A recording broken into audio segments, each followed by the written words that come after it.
అసలు ఇలాంటి మనుషుల్ని ఏమనాలండి? చూస్తున్నారా? ఈ చెట్టంతా మా భూమిలో ఉంది. ఈ చెట్టు ఎక్కడి నుంచొచ్చిందంటే ఎదురు ఫ్లాట్‌లో ఉంది ఆ చెట్టు. ఆ ఫ్లాట్ వాళ్ళేం చేశారు, ఆ చెట్టుని పీకిచ్చేసి వాళ్ళు మాత్రం కొలుచుకొని భూమి, మా ఫ్లాట్‌లో ఉన్న రాళ్ళు తీసుకెళ్ళి మా హద్దులకు పెట్టిన రాళ్ళు వాళ్ళేసుకొని, పైగా ఆ చెట్టుని కూడా తీసుకొచ్చి మన ల్యాండ్‌లో దొలిచేశారండి.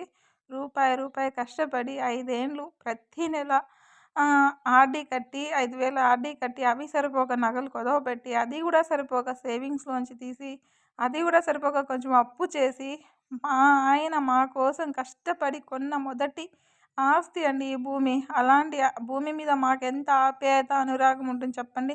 దాన్ని వీళ్ళు సొంత లాభాల కోసం ఎదురుగా ఉన్నోళ్ళు, పక్కోళ్ళు ఆవులు కట్టేసుకోవడానికి, ఇట్లా ఏమన్నా వేసుకోవడానికి ఇలా యూజ్ చేసుకుంటున్నారు. ఇలాంటి వాళ్ళని ఏమనాలి చెప్పండి?